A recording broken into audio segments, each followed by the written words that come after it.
আর সৃষ্টির সারা খলিফা মনসুরের শাসন আমলে একজন উজির ছিল। এই উজির তার বউকে খুবই মহব্বত করত।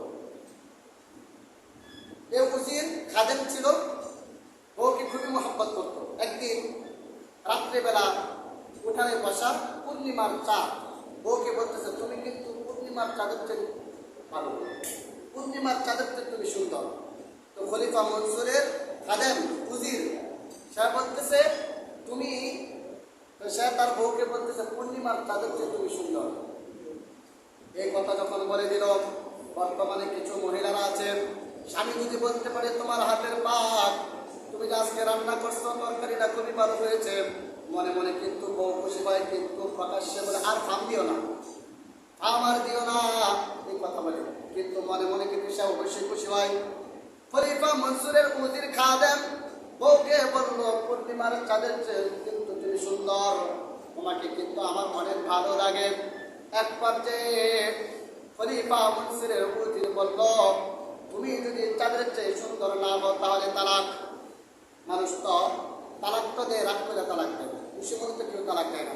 বউকে তো কেউ তো আর খুশি মনে তালাক দেয় না। আই লাভ ইউ এক তালাক, আই লাভ ইউ দুই তালাক, আই লাভ ইউ তিন তালাক, কেউ কিন্তু ভালোবাসার সহিত তালাক দেয় না, রাগ করে কিন্তু তালাক দেয়।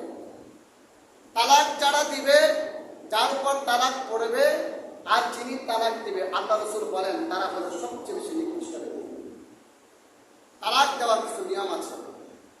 ও যদি ভালো না লাগে, যেমন এই যে আমেরিকার এই মহিলাটা যদি মুসলমান হয়ে থাকে, মনে হয় মুসলমান না, যদি মনে করেন একজন মুসলমান ব্যক্তি, মুসলমান মেয়ে, স্বামী বিদেশে আছে, মেয়ে অপকর্ম করে, এই খবরটা স্বামীর বাড়িতে গিয়েছে, এখন স্বামীর কথা হলো বউ ছেড়ে দেবে।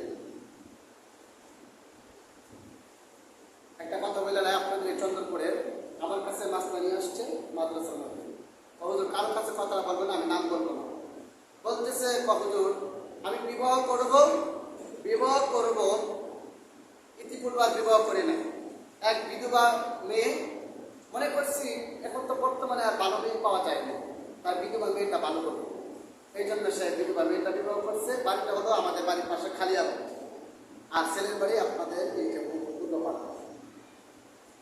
সে বলছে আমার স্বামী আছে, ছিল, মারা গিয়েছে, সন্তান আছে একটা, এটা আমার সন্তান, আমার বোনের সন্তান, আমার যে মা এটা আমার আপন মারা, এটা আমার সৎ মা।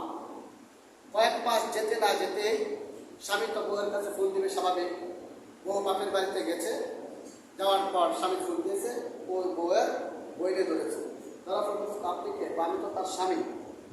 আপনি তার স্বামী তো বিদেশ, কি কর? ওর স্বামী বিদেশ,